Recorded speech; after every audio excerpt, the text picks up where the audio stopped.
Gaza में Israel और Hamas के बीच संघर्ष फिर से भड़क उठा है। इजराइल की बमबारी में सैकड़ों लोग मारे गए हैं, जबकि हमास ने भी तेल अवीव पर रॉकेट दागे हैं। इस बढ़ते तनाव में क्षेत्र में अशांति बढ़ा दी है। नमस्कार, आपका स्वागत है V1 न्यूज पर। मैं हूं आपके साथ ऋषभ कुमार। गाजा में इजराइल के हमले के बाद अब हमास ने भी तेल अवीव पर हमला शुरू कर दिया है। हमास की तरफ से तेल अवीव में कम से कम 3 रॉकेट दागे गए हैं। हालांकि इजराइल का कहना है कि इन हमलों को आसमान में ही विफल कर दिया गया है। 19 जनवरी को हमास और इजराइल के बीच युद्ध विराम हुआ था, लेकिन 2 महीने के अंदर ही युद्ध एक बार फिर भड़क उठा है। अभी सभी बंधकों को रिहा भी नहीं किया गया था, लेकिन इजराइल ने फिर से गाजा में बमबारी शुरू कर दी है। बेंजामिन नेतन्याहू ने कहा है कि उन्हें सीन बेट पर भरोसा नहीं रहा। हमास के 7 अक्टूबर के हमले के बाद बेंजामिन नेतन्याहू ने सवाल के घेरे में आ गए थे। वहीं शुक्रवार को ही इजरायली सेना ने राफा के पास में ही जमीनी हमला भी शुरू कर दिया गया।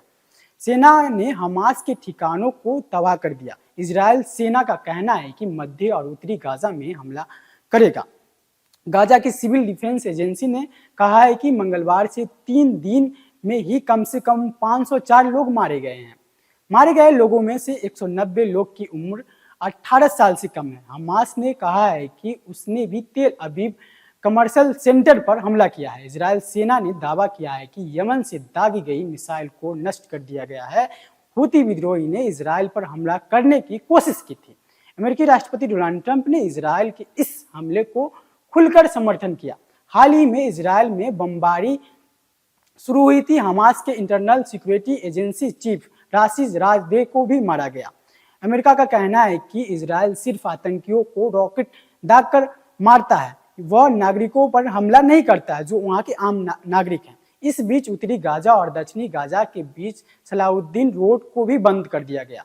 इस बढ़ते संघर्ष ने गाजा में हालात बेहद लोगों की मौत हो गई, जिनमें बड़ी संख्या में बच्चे शामिल हैं। इजरायल और हमास के बीच बढ़ते तनाव से क्षेत्र में शांति खतरे में आ गई है। अब सभी की नजरें इस संघर्ष के समाधान पर टिकी है। इस खबर पे आपकी क्या राय है? नीचे कमेंट सेक्शन में अपना राय जरूर दें।